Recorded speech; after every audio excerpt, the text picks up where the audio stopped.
Donc bonsoir à tous. Donc on va essayer de ne pas faire prendre trop de temps à discuter du BNSSA. L'idée ce soir, c'est de pouvoir discuter de différents points que j'avais plus ou moins évoqués avec vous, différents points, et puis éventuellement répondre à vos questions à l'issue. Le premier point que je voulais aborder, c'était déjà le règlement de votre formation. Donc pour rappel, si je ne me trompe pas, la formation initiale BNSSA, donc complète, c'était 600 €. La formation, c'est déjà titulaire du PSE, c'est 400 €.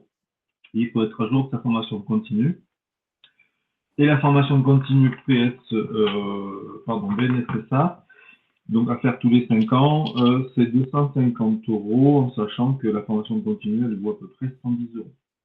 Donc la règle, c'est que si vous êtes déjà secouriste auprès des SSA, en gros, si déjà vous faites des postes de secours, vous serez dispensé du versement du chèque et vous avez deux solutions, soit vous la financez directement, soit vous demandez un autofinancement, on en parlera juste après. Et si vous n'êtes pas secouriste BNSSA, on vous demandera forcément de verser, on ne connaît pas, donc de verser les chèques. Pour la formation initiale BNSSA, par exemple 600 €, on vous demandera 3 chèques de 200 €, dont un premier qu'on encaissera. Donc on encaisse 200 € et les deux autres chèques, on les mettra sous le coude. Dans l'hypothèse où vous choisissez l'option d'autofinancement, dont je parlerai juste après. Si par exemple vous faites la formation et vous avez déjà le PSE, donc 400 €, on vous demandera 2 chèques et on encaissera le premier chèque 200 €. Si vous prenez l'option autofinancement, si vous retournez pas cette option autofinancement, on vous demandera de faire les chèques et on les encaissera en 3 fois maximum. Par exemple, nous en faites un au mois de... On est encore en février, mars, avril, on peut espacer un petit peu, mais l'idée que les règlements ne s'étalonnent pas non plus sur 6 mois. Voilà pour le règlement. Pour l'autofinancement, donc j'avais déjà évoqué ça avec Émilie, je crois qu'elle est présente, Kylian et Eddy, vous êtes plus ou moins au courant, mais le principe c'est que, en gros, on propose à ce que vous n'ayez pas à dépenser ces sommes-là, en contrepartie d'engagement que vous pourriez faire auprès de l'association. Donc en gros, on vous propose des postes de secours, soit en nom des CSA, soit en renfort d'autres associations. Et en contrepartie du temps que vous consacrez à l'association, vous pouvez obtenir des réductions sur le financement de votre formation. Ça veut dire que si vous vous engagez beaucoup au sein de l'association, vous pourrez aspirer à payer pas grand-chose de votre formation, voire pas du tout. Donc moi, je suis en train d'établir un règlement concernant ça, histoire d'acter, parce que jusqu'à présent, c'était plutôt du verbal, donc je préfère le marquer noir sur blanc, comme ça, il n'y a pas de difficulté.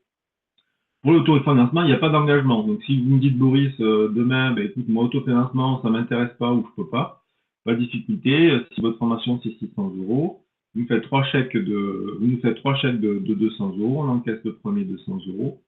Le deuxième, on l'encaisse 1 ou 2 mois après. Le dernier, on l'encaisse 1 ou 2 mois après et vous êtes redevable de rien d'autre. Voilà. Si en contrepartie, vous dites, je suis intéressé par l'autofinancement, donc vous faites le premier chèque de 200 €, on l'encaisse et on donne une année pour évaluer un petit peu votre participation. Et au bout d'une année, je fais un point et je vous demande donc, je fais un point de situation et je vous demande de régler le restant dû en fonction de votre investissement dans l'assaut. Ouais, c'est ce que Donc j'allais dire, voilà. Boris. Si jamais, par exemple, avec Eddy ou même d'autres secouristes, là, on fait, je sais pas, 4, 5, 6 postes et que ça suffit pas. Après, je sais pas combien nous ça va être, mais tu nous diras pour la formation continue l'année prochaine combien on doit à Bien donner en sûr, plus. moi je fais un point au bout d'une année. Donc, je pensais que dès que je reçois vos paiements, tous vos chèques, la date court à partir de ce moment-là, une année. Et au bout d'un an, je vous fais un bilan. Je vous envoie par mail un avis de situation. Et si vous avez beaucoup participé, vous ne devez rien. Enfin, on déchire les chèques et voire on vous rembourse ce qui a été trop perçu. Si vous n'avez pas beaucoup d'engagement, on vous demande de compléter au prorata de ce que vous avez participé. Mais voilà, il n'y a pas de pression. On se donne une année pour voir si, bien sûr, vous êtes intéressé. Et encore une fois, il n'y a pas d'obligation. Si vous n'êtes pas prêt, si vous êtes trop occupé, etc. Si vous voulez faire simple, il n'y a pas de difficulté à ce que vous passez la totalité du montant de la formation. Est-ce que j'ai répondu à ta question, Eddy? Kylian, voilà. Ouais, bah après, du coup, est-ce qu'il faut établir un chèque quand même ou pas? Parce que s'il faut, moi je le fais. Alors, comme je disais, pour ceux qui sont déjà secouristes, qui font déjà des pauses de secours, non, on se connaît, on se connaît, on se fait confiance. Pour vous autres, je suis désolé, mais bon, voilà, il faut, nous, qu'on puisse avoir quelques éléments. Donc, on a vos chèques, et si il s'avérait que vous ne faites pas des pauses de secours, eh bien, on encaisse vos chèques. Si vous faites des pauses de secours, on les déchire, on vous demande un nouveau chèque, voire on vous rembourse. Voilà, je ne sais pas si ça vous convient. Tous et toutes, Ruben, Maxime, Émilie. Ouais, si, c'est bon. Et C'est bon pour moi. Ok. Donc, donc, ce que je vais faire, je vais vous envoyer sur ce groupe-là un sondage pour savoir si vous êtes intéressé et motivé pour faire l'autofinancement. Pas d'obligation, encore une fois. Vous me répondez oui, vous me répondez non, et en fonction, je vous envoie un mail en demandant de m'envoyer à l'adresse à l'adresse de l'association que je vous donnerai, de manière à ce que je puisse collecter vos chèques et puis tenir à jour un petit peu vos engagements. Est-ce que concernant le règlement de la formation, l'autofinancement, est-ce que c'est clair pour tout le monde? Oui. Ouais, c'est tout bon, ouais. Ouais, c'est tout bon. Ok, parfait. Concernant la réglementation, donc il faut qu'on fasse pour les formations initiales, donc je parle à Émilie, Maxime, Evode et Ruben, il faut qu'on fasse minimum 10 heures de formation initiale, de formation en réglementation. Donc, ça va demander du travail personnel, forcément. Et alors, on peut faire quelques-unes en visio, mais ça serait bien qu'on se voit au moins une fois en présentiel sur Tara. Donc, ce que je peux vous... Donc, voilà, c'est pour ça. Donc, c'est pour la formation initiale, c'est à peu près 10 heures de cours de réglementation. Là, pour la formation continue, ça concerne Eddy et Kylian. J'ai cadré ça à 7 heures avec du travail personnel sur des thématiques particulières, histoire de se mettre à jour un peu des nouveautés en matière de réglementation et de ne pas être trop à la rue et pour à peu près tenir la route. Voilà un peu le principe. Du coup, tu veux qu'on participe à certaines visios et d'autres pas, c'est ça? Oui, ou alors, ou alors peut-être je vous demanderai du travail personnel et quitte à ce que vous le présentiez aux stagiaires de formation initiale. Ok. Par exemple, typiquement, c'est la thématique de la nouvelle signalisation de baignade qui a changé il y a 2 ans maintenant. Donc, travailler sur ça, etc., pour essayer de le présenter et puis éventuellement voir si vous avez rencontré des difficultés, si c'est compris aussi bien par vous que par tout le monde sur la nouvelle réglementation. Donc voilà, beaucoup de travail personnel. À minima assisté sur peut-être la dernière visio. En tout cas, minimum 7 heures de travail personnel, là où pour les autres, ça sera minimum 10 heures, et de travail personnel et de visio. Ok, voilà. Pas de souci. Voilà. Pour la réglementation encore, on va acheter des manuels qu'on va vous transmettre. Donc ces manuels, il y a 2 solutions. La plus simple pour moi, c'est de les commander, de les laisser à disposition à la piscine pour que vous veniez les récupérer. Ça, c'est la première solution. Pour ceux et celles qui pourraient pas venir à la piscine, alors c'est peut-être pour toi le cas d'Evode, si j'ai bien tout suivi. Moi, ça dépend. Ma mère, elle peut les récupérer. Après, moi, je suis pas sur Tara. D'accord. Ok. Donc si ta maman peut les récupérer, il n'y a pas de difficulté. Comme ça, moi, je les commande tous. Et je vous les commanderai aussi, Eddy et Kylian, vous concernant, parce que pour les mises à jour, vous les mettez à disposition. Okay. Je vous signalerai qui sont à disposition de la piscine. D'accord. Et je vous laisserai aller les récupérer pour pouvoir les avoir à disposition avant de commencer les cours de réglementation. Ouais, pas de souci, tu nous diras. De toute façon, on est souvent à la piscine avec Eddy. Alors avant, je faisais des visios sur chaque thématique, etc. Peut-être que je vais changer la façon de faire cette année. Peut-être que je vous dirai, on va travailler sur une thématique. Je vous laisserai du travail, un week-end pour y travailler. Et puis après, on débriefera et j'essaierai de voir si vous avez tout compris et éventuellement, on essaiera de répondre à quelques questions de QCM. Si vous voulez bien, on va regarder l'agenda des cours de réglementation, savoir s'il vous convient. Alors moi, j'avais fixé ça, mais après, moi aussi, j'ai des impératifs qui changent un petit peu la donne. Donc, je vais vous partager, pour que vous retrouviez mon bébé, je vais vous partager mon écran et vous me dites un petit peu si vous voyez déjà. Voilà. Hop. Est-ce que vous voyez mon écran? Oui. Voilà, donc j'avais fixé le 14 mars, le 21 mars et le 28 mars. Je le note. Alors moi, 14 mars, ça m'embête un peu parce que j'ai un contretemps. Donc, est-ce que le 21 pourrait vous convenir, le 21 mars? Moi, je suis en compétition. Du coup, c'est pas possible. Après, si on peut l'enregistrer, ça me dérange pas de la regarder tout seul plus tard dès que je peux. Est-ce que tu es en compétition le samedi et le dimanche? Le vendredi au dimanche. Du vendredi au dimanche, d'accord. Ouais. Est-ce que pour les autres, il y a des difficultés? Vous avez des impératifs aussi comme Evode ou pas? Par exemple, le samedi et dimanche? Moi, faut que je regarde, mais il y a un des week-ends où je travaille le samedi. D'accord. Faut Donc, juste ça que je pourrait être regarde. éventuellement plus préférentiellement le dimanche pour toi, Émilie. Oui. Très bien. Et pour moi, et- je pense que le 14 et le 21, j'ai le PSE1, les 2 week-ends. D'accord. Très bien. Donc, voilà. Donc, est-ce que si on évoque le 29 mars, alors je mets entre parenthèses, c'est toi, Evode, 29 mars. Mais en tout cas, Evode, il faudra qu'on se voit minimum en présentiel au moins une fois. Donc, est-ce que le 29 mars, ça serait possible? Tu fais des compétitions tous les week-ends, Evode? Non, le 29 mars, je peux même rentrer à Tarare. D'accord. Donc, est-ce qu'on peut dire pour tout le monde le 29 mars pour la première date? Oui. Ouais, c'est bon. Ouais. Est-ce que pour la deuxième, on peut dire le 5 avril pour la deuxième? Oui, je pense, pour moi. 5. Et alors, Oui. attendez, je reprends mars, avril, 5 avril. Je regarde mon autre agenda parce que j'ai 36 agendas forcément. Trop. Je vous donne 2 secondes, s'il vous plaît.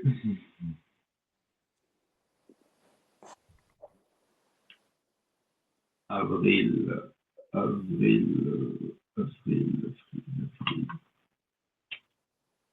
avril. Est-ce que le 5 avril, éventuellement le 12 avril, ça pourrait être aussi le bon ou pas? Alors, par contre, moi, je suis en vacances le week-end de Pâques. Là, le 12-13, Boris. D'accord. Par contre, le week-end d'avant, il n'y a pas de souci. Et le week-end d'après, il n'y a pas de souci non plus. Enfin, Bon, un minima pour vous deux, Kylian. ouais. Moi, je note le 29. Ouais, bah, le 29, t'as dit? Pour Ça, vous autres, hors Eddie et Kylian, est-ce que le 5 et le 12 avril pourraient vous aller? Oui. Est-ce que c'est en présentiel les deux ou c'est par visio? C'est du présentiel? On va partir sur le 29 mars en présentiel Ok. Ok. et sur les autres en visio. Est-ce que ça pourrait vous aller? Ok, ça Oui. va. C'est bon. Donc, je vous enverrai un récapitulatif de ça. Donc, le 29 mars en présentiel à Tarare, le 5 avril en visio, le 12 avril en visio. Et tu nous Ok. diras pour la dernière, Boris, avec Eddie? Oui, après, je verrai avec vous, mais Pas de souci. Mais après, on est relativement dispo. Hein. ok. Bon. Donc, si les dates, c'est ok pour vous, on fixe ça, et je les modifie sur le planning, je vous partage et on se cale ça. Voilà pour la réglementation.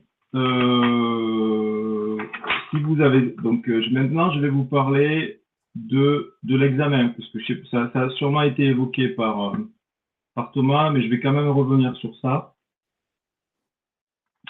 Je vous partage un autre écran.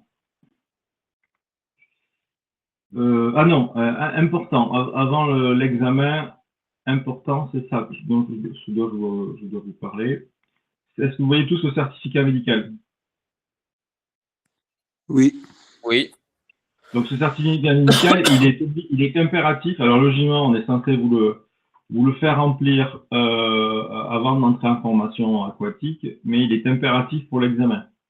Donc sans ce certificat médical rempli et signé par un médecin, je pourrez pas vous autoriser à vous présenter à l'examen. D'accord. Donc ce certificat médical, je vais vous l'envoyer par mail et vous aurez le temps, on va dire, une semaine ou 15 jours avec l'examen, d'aller voir un médecin pour vous le faire délivrer. Voilà. Est-ce C'est juste qu'il atteste que que vous soyez en capacité de pratiquer la natation et le sauvetage et assurer la surveillance des usagers. C'est réglementaire, en fait. est-ce qu'une licence en natation, ça suffit ou il faut vraiment remplir le certificat? Pas du tout. C'est ce certificat, c'est un modèle standard et on ne peut pas déroger à la forme, etc. Donc, ça ne peut pas être remplacé par un autre modèle. Ok. Je suis désolé, on l'a déjà demandé, mais ça n'a jamais été validé. Tout le monde retourne chez le médecin alors.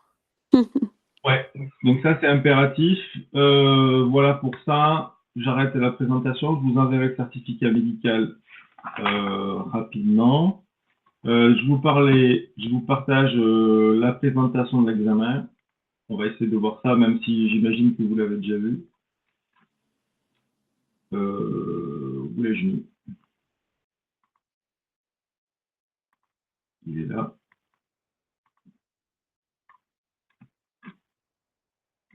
Il est pas.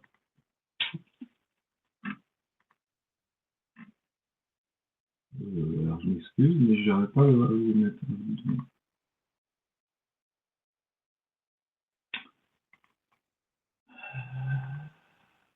Je cherche.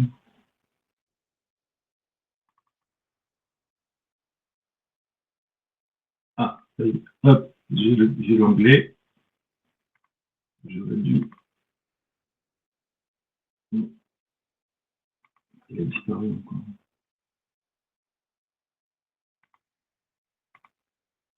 Bon, bref. Est-ce que vous avez, j'arrive pas à vous partager, je suis désolé. Est-ce que vous avez des questions sur le déroulement de l'examen?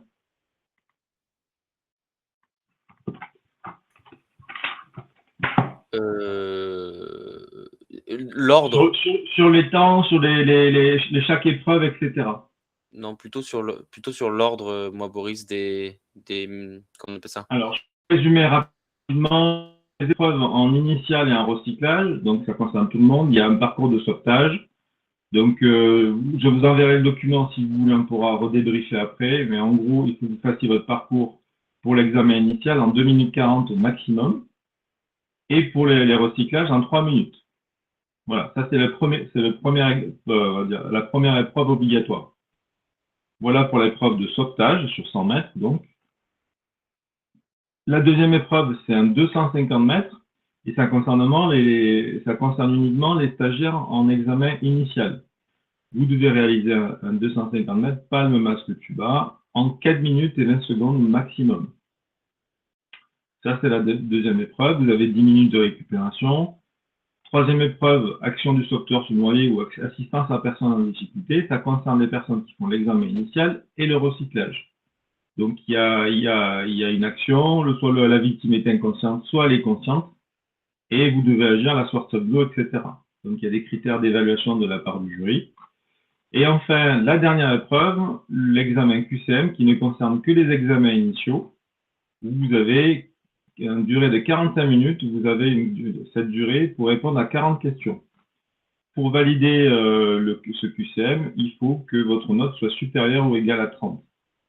Donc, il faut que vous ayez minimum 30 bonnes réponses sur 40 questions. C'est pour ça qu'on travaille ce QCM.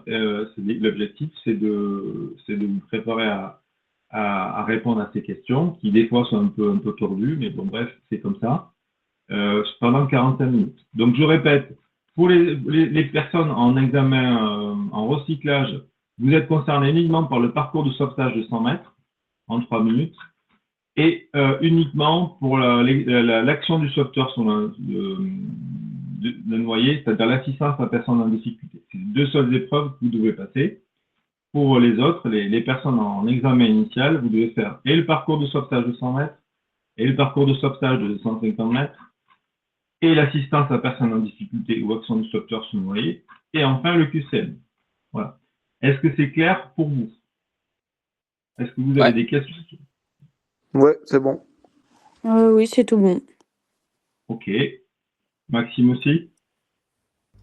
Oui, c'est bon pour moi. Parfait. Donc ça, c'est les épreuves de l'examen. Avant l'examen, on essaiera aussi soit de se faire en visio, soit de se voir en face à face, quelque part, pour qu'on vous prépare un maximum à l'examen. Il c'est pas obligatoire, mais moi, je vous recommande fortement. L'idée, c'est que vous soyez un maximum prêt. Alors, qu'on soit bien clair, vous avez fait la formation avec nous, vous avez passé le PSO avec nous, mais c'est pas parce que on vous aime bien et que vous êtes sympa et que vous nous avez payé une formation que on va vous valider l'examen. Donc, c'est l'examen, c'est des temps, des règles strictes, connaître son secourisme, etc. Et si vous couchez pas les cases, moi, j'ai aucun scrupule à ne pas vous valider si je fais partie du jury, si le président fait partie du jury, si Thomas fait partie du jury, je n'aurai pas de scrupule à vous éliminer parce qu'on estime que vous êtes pas dans les clous, d'accord? Donc, n'y voyez pas de malice. Nous, on a un agrément pour délivrer un examen. Là où avant, c'était organisé par la préfecture. Donc maintenant, l'État nous donne cette prérogative d'organiser les examens. En contrepartie, c'est nous qui nous engageons à ce que il n'y ait pas de tricherie, que tout le monde réponde aux qualifications requises, etc. Donc, je vous proposerai un minimum 2 heures de préparation d'examen où on pourra échanger sur les questions de secourisme au bord de l'eau, etc. Si vous voulez y assister, vous êtes les bienvenus. Si vous ne voulez pas, c'est à votre discrétion. Voilà, comme ça, nous, ce qu'on veut, c'est que vous soyez un maximum prêt le jour de l'examen et que il n'y ait pas de mauvaise surprise, etc. Concernant, est-ce que c'est clair pour vous ça? Oui. Pour moi, Oui. c'est Moi, c'est pas C'est bon. bon. Oui, c'est bon. Parfait. Concernant les dates d'examen, alors je vais repartager mon agenda. Hop. Fenêtre. Les dates, il y en a plusieurs? Alors, je vais vous expliquer. Hop.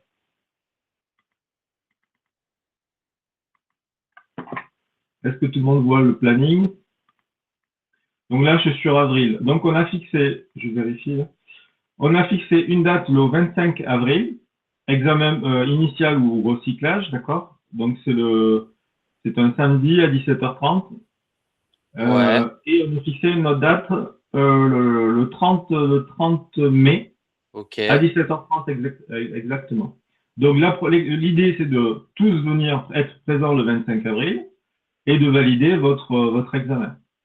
On a prévu un rattrapage, donc c'est la date de mai, du 30 mai. On a prévu un rattrapage dans l'hypothèse où vous ayez pas pu être présent, vous êtes malade, etc., vous êtes en croix, forcément, etc. Donc on a prévu une autre date, ou alors, deuxième solution, il vous manquez 2 secondes au chrono, etc.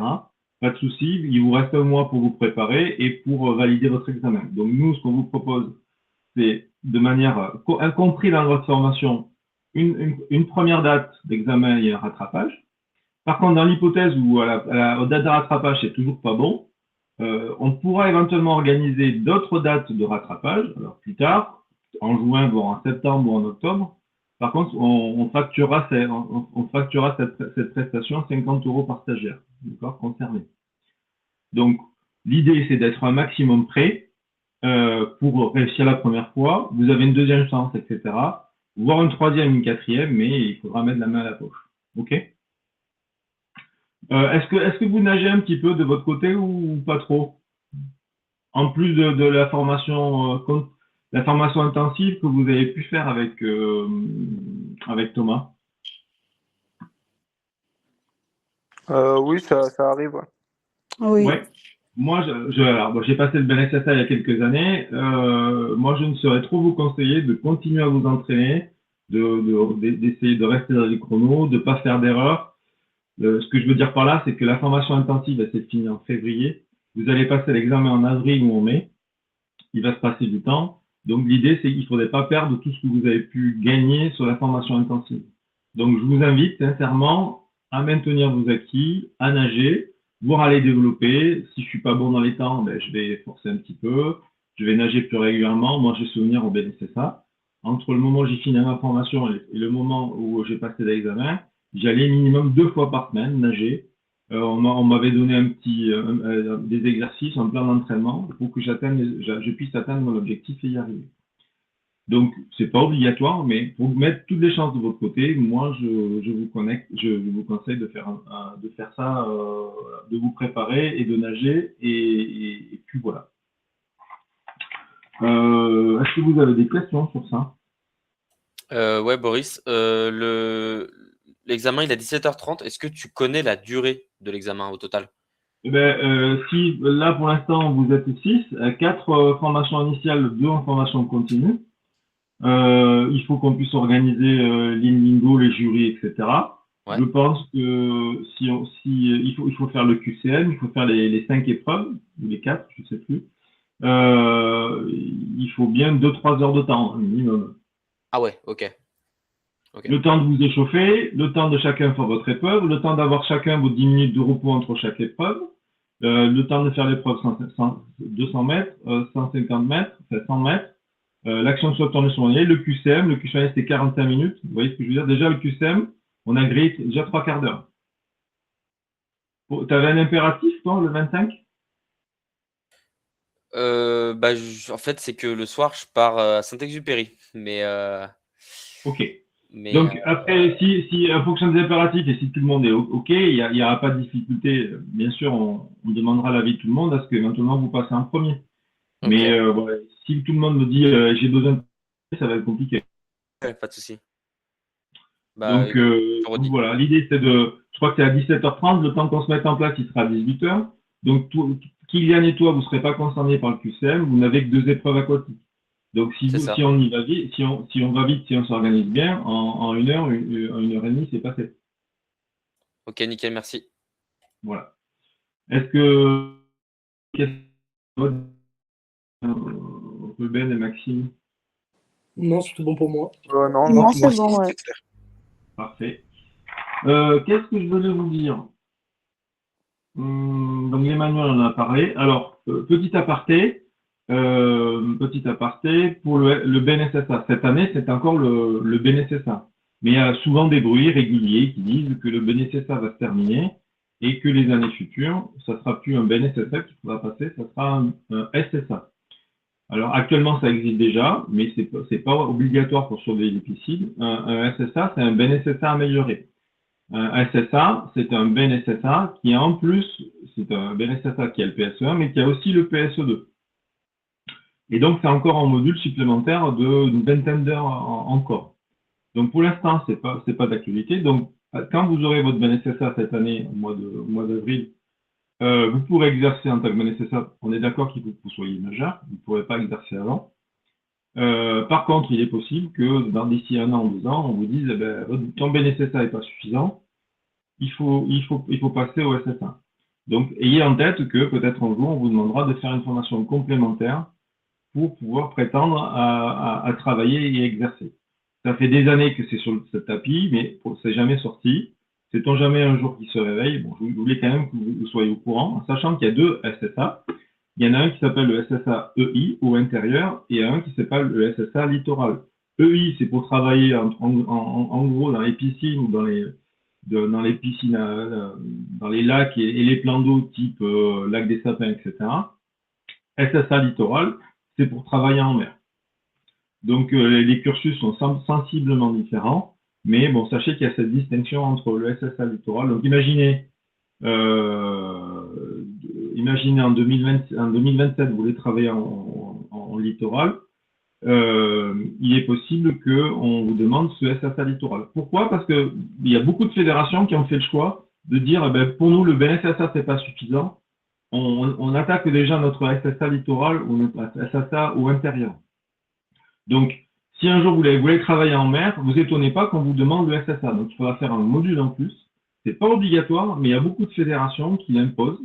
Elles préfèrent que les gens soient plus qualifiés que pas assez. Mais réglementairement, on peut pas vous opposer de travailler avec entre guillemets avec que votre BNSSA, mais sachez que ça pourrait être requis à terme ou c'est requis déjà dans d'autres structures qui pourraient vous embaucher ultérieurement. Est-ce que c'est clair pour ça aussi? Oui. Ouais, parfait. Oui, c'est bon. Parfait. C'est clair. Ok. Dernier item dont je voulais vous parler, c'est les postes de secours aquatiques. Alors au niveau de l'association, on n'en fait pas des tonnes. Jusqu'à présent, chaque année, on en faisait un. Alors, je disais chaque année jusqu'à présent, sauf l'année dernière où c'était particulier. Moi, à titre personnel, j'étais pas dispo. Donc, en gros, l'année dernière, je vais vous partager mon écran sur ça. C'est une publication Facebook. Vous allez voir quelques vidéos, quelques images. Si vous voulez aller voir, je vous montrerai. Donc, je partage mon écran sur ça. Hop, c'est où? À l'intérieur, Facebook. Voilà. Donc voilà, je me mets moi sur le Facebook. Voilà, donc là, c'est en l'occurrence, c'était une association, Festides, qui est basée à Jacinthe-Réautier, qui nous a sollicité les années précédentes pour assurer le poste de secours aquatique. Donc, on a des paddles et on encadre, mais en gros, des baignoires fabriquées de briques et de brocs sur un parcours bien défini. Donc, Kylian et Eddy ils ont déjà participé à plusieurs reprises, sur 3 ans, si mes souvenirs sont bons. Quel est votre sentiment, Kylian et Eddy? Bah écoute, c'était un poste assez sympa. Déjà, le cadre est cool. Et puis jusqu'à maintenant, on n'a pas eu d'intervention, si je dis pas de bêtises. On avait juste eu des petits problèmes sur des radeaux certaines fois qui ont coulé, enfin qui avaient des problèmes à tenir sur toute la traversée. Après, c'est vrai qu'il faut être physique quand même pour faire les 3 ponts. Il y a bien 2-3 kilomètres de nage sur le paddle. Et puis il y en a un aussi qui était sur le bateau. Donc lui, pour le coup, il était un peu tranquille, mais c'était assez sympathique. Donc merci Kylian. Donc effectivement, assez souvent on est monté, on a employé 4 BNSSA voire 5 sur certaines années. Donc ça demande du monde sur le terrain. Donc il n'y a pas d'obligation. Si vous étiez intéressé pour y participer, je vous solliciterai. Donc au moment venu, quand j'aurai pris contact avec le responsable de l'association pour savoir s'il est toujours intéressé pour qu'on encadre cette manifestation, je vous ferai signe. Vous êtes dispo, vous n'êtes pas dispo. Par contre, sachez que ça, comme disait Kylian, ça demande une préparation. Donc, la première année, on avait convenu d'un entraînement particulier au lac, au plan d'eau du Colombier, où on avait pris le paddle et je vous avais appris des techniques particulières pour sortir la victime sur le paddle, etc. Donc, ça demande un peu d'endurance, un peu de comment monter sur un paddle, comment se tenir, comment ramener une victime au bord de l'eau. Donc, c'est tout à fait accessible, mais ça demande une petite préparation complémentaire de quelques heures. Je veux dire, si on fait ça deux matinées, un samedi et un dimanche, on peut arriver à atteindre l'objectif en préparation de cette manifestation. Ouais, on avait fait 2 entraînements. Tout à fait, on avait fait 2 entraînements. Donc, si ça vous intéresse, si vous voulez participer, donc ça peut être intéressant, d'autant que ça serait l'un des rares postes de secours qu'on gère en notre nom propre. Donc, vous pouvez y participer. J'hésiterai pas à vous solliciter. Après, à vous de me répondre oui, je suis dispo, oui, je veux. En général, ça se fait fin juin. Donc là, l'année dernière, c'était le 14 juin ou mi-juin. Donc, regardez un petit peu déjà vos agendas. Mais si vous êtes intéressé pour y participer, c'est sympa. À la fin, ils nous payent un coup à boire. On est au soleil. On se baigne, on est sur le paddle. On n'a jamais eu d'intervention, mais bon, ça permet aussi d'appréhender un peu votre futur job de BNSSA. Si vous travaillez en piscine, sûrement moins, mais peut-être au lac des Sapins avec un paddle, etc. Qu'est-ce que vous en pensez, tous et toutes? Bah, ça a l'air intéressant. Après, faut voir les dispos, mais ouais. Voilà, faut voir les dispos. Donc moi, je vais essayer de travailler avec l'organisateur pour récolter les dates. Dès que j'ai les dates, je vous sollicite afin de me dire si vous êtes dispo ou pas. Et si vous êtes dispo, ben pareil, il faudra qu'on s'entraîne un peu, que je vous équipe, je trouve des combinaisons, on achète des t-shirts spécifiques, etc. Et puis voilà, ça peut être une bonne carte de visite sur votre CV si ça peut vous être utile. Voilà pour les postes de secours aquatiques. Et puis si vous-même vous aviez connaissance de structures qui recherchent des secouristes, des BNSSA pour encadrer des activités aquatiques, n'hésitez pas à m'en faire part. Moi, je me mets en contact avec le responsable, je fais un devis et puis on monte un truc, donc il n'y a pas de difficulté. Et puis bon, je me dis que le principe, l'association s'appelant secouriste ou sauveteur aquatique, ça serait intéressant qu'on maintienne un peu cette activité et puis voir qu'on la développe. Voilà.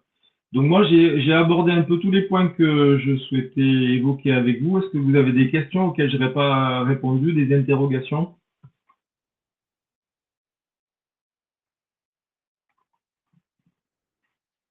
Non, Ruben, c'est est-ce tout que bon. tu as des questions? Pas de questions. Est-ce que c'est clair pour Non, eux? non, pas de questions spécifiques.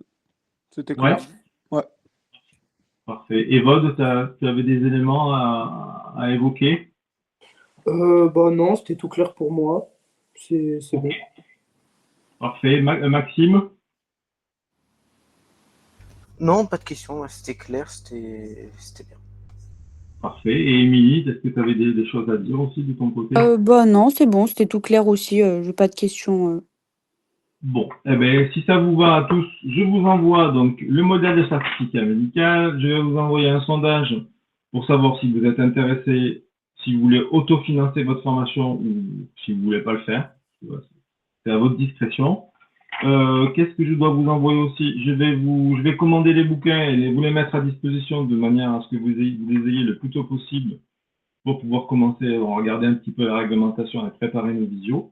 Moi, j'ai noté les dates du 29 mars en présentiel, du 5 avril et 12 avril en présentiel pour les formations initiales et je verrai comment je peux m'organiser avec Kylian et Eddie pour les thèmes qu'ils auraient à travailler et à vous présenter le moment venu. Voilà. Eh bien, écoutez, je vous remercie tous et toutes d'y avoir assisté et puis je reste disponible si besoin sur le groupe WhatsApp ou par mail si vous avez des difficultés ou des questions. Ouais, tu pourras juste, Boris, nous mettre les dates du coup sur le groupe du BNSSA. Enfin, les deux que tu nous as montré tout à l'heure. Par des examens. Ouais, c'est ça. Alors, ce que je vais vous proposer, je vais essayer de vous partager l'agenda, comme ça vous aurez l'agenda. Et si les dates évoluent, vous les aurez à jour si ça vous va. Ça vous convient? Ok, merci. Bon, parfait. Et donc, je mets toutes les dates à jour et puis on se tient au courant. Je vous souhaite une bonne soirée. Merci encore de votre attention. Merci, bonne Merci, soirée. bonne soirée, bon Au revoir. week-end. À bientôt. Bon week-end Bonne à soirée. vous, bon dimanche. Au revoir. Salut.